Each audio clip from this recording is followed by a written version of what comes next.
You think you have a pacing problem. But what you actually have is a strategy problem. And those are two very different things. Right now, thousands of half-marathon runners are making the exact same mistake on race day. They start strong. They feel great in the first few kilometers, and then somewhere around kilometer 14 or 15, everything falls apart, the legs get heavy. The breathing gets ragged. The pace that felt so comfortable at the start suddenly feels impossible to maintain. And they spend the last 6 or 7 kilometers of the race just trying to survive instead of racing. Does that sound familiar? Because if it does, this video is going to change everything for you. And if you've never run a half marathon but you're planning to, what you're about to learn could save you from the most painful mistake a first-timer can make.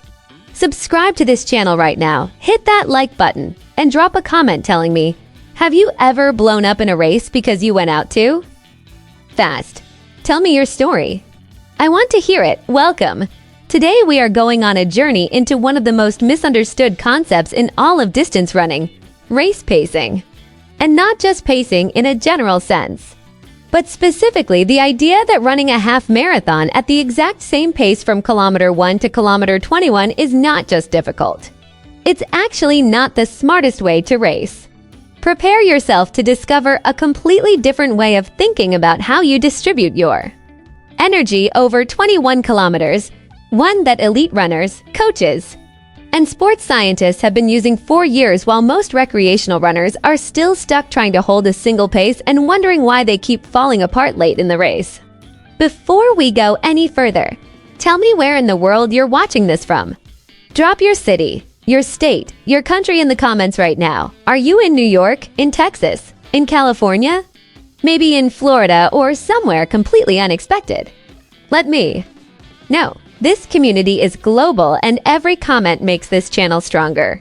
And if you haven't subscribed yet, do it right now.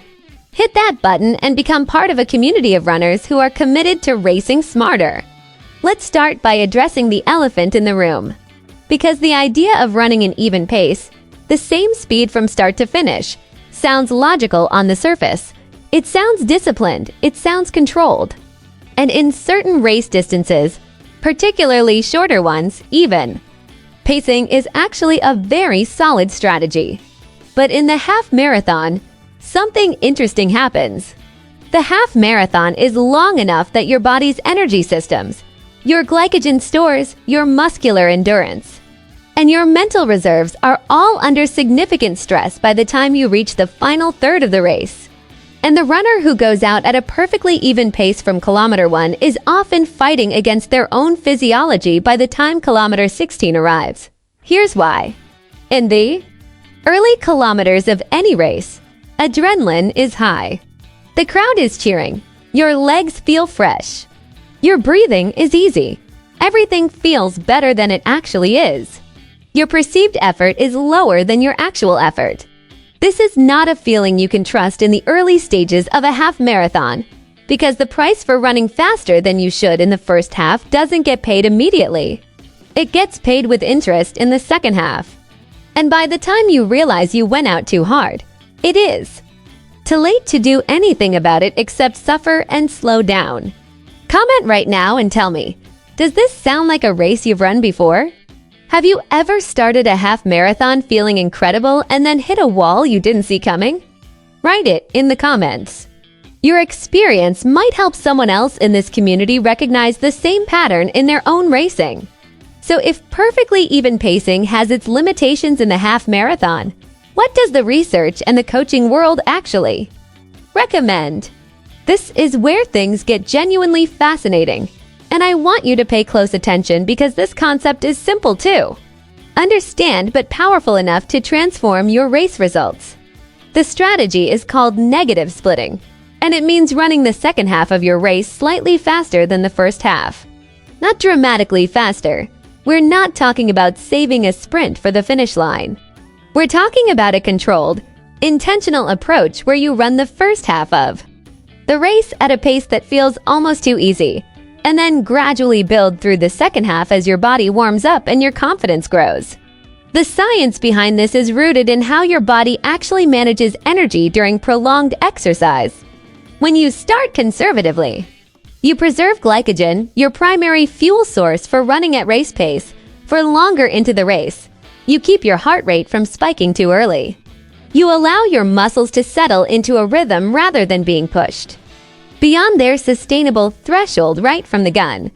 And critically, you protect your mental state. There is nothing more powerful in a race than passing people in the final kilometers instead of being passed by them. That experience of moving forward while others are fading is one of the greatest feelings in running. And negative splitting is the strategy that makes it possible. Hit that like button right now if this is already shifting the way you think about pacing, because we're just getting started and it only gets better from here. Now think about this carefully. If you have been trying to hold a single pace for the entire 21 kilometers and struggling, there is a very real possibility that the pace itself is not the problem. The distribution of that pace is the problem. You might actually be capable of running your goal time, but the way you've been approaching the race has been working against you from the very first kilometer. Imagine what it would feel like to reach kilometer 15 of a half marathon and still feel strong. To reach kilometer 18 and start pushing. To cross the finish line feeling like you had more to give instead of feeling like you barely survived. That is what intelligent pacing makes possible. And I want you to sit with that image for a moment, because it's not a fantasy. It is a very achievable reality for runners who commit to changing the way they race. Commente agra. Comment right now and tell me, what is your goal time for your next half marathon? Write it in the comments. Say it out loud in this space. Because declaring your goal is the first step toward actually achieving it. And while you're down there, share this video with someone in your running group who needs to hear this message today. Now let's get practical, because understanding the concept of negative splitting is one thing, but knowing how to actually execute it on race day is something completely different. The single biggest challenge with negative splitting is that it requires you to hold back at the start of a race when every instinct in your body is telling you to go. The crowd energy is electric. Your legs feel incredible. The pace feels effortless. And slowing down in that moment feels almost counterintuitive, almost like you're wasting an opportunity. But here's the reframe I want you to hold on to. Banking energy in the first half is not wasting an opportunity. It is creating one. You are not saving yourself from racing. You are setting yourself up to race harder when it actually matters. In the kilometers where races are won and lost, where your competitors are fading and you are not. The practical way to execute this on race day is to run the first 5 kilometers of your half marathon at approximately 10 to 15 seconds per kilometer slower than your goal race pace. Yes, slower. Intentionally, deliberately, purposefully slower, it will feel strange. People will pass you. Your ego will want to respond. Don't trust the process from kilometer 5 to kilometer 15. Gradually settle into your goal pace. By the time you reach kilometer 15, you should feel like you are working hard but in complete control.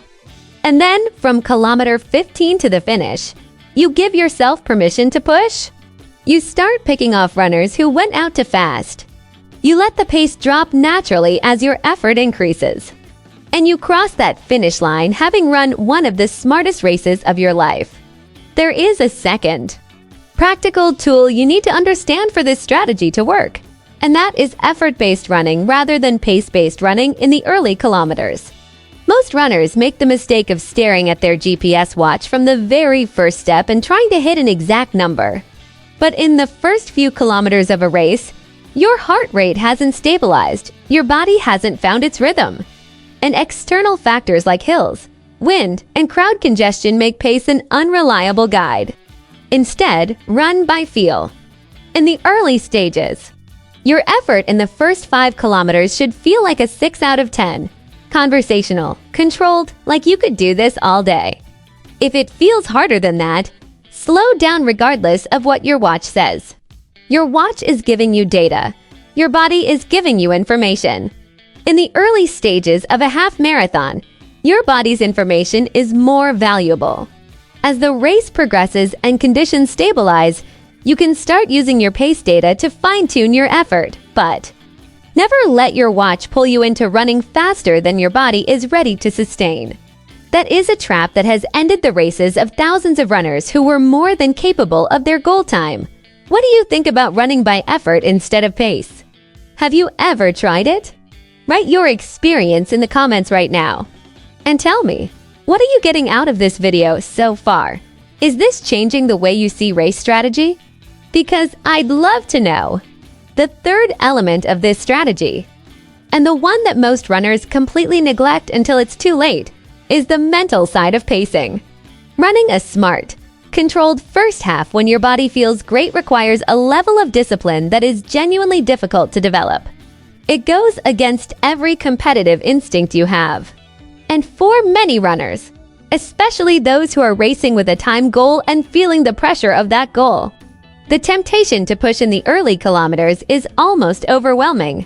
This is why the mental preparation for a negative split race needs to happen before you even get to the start line.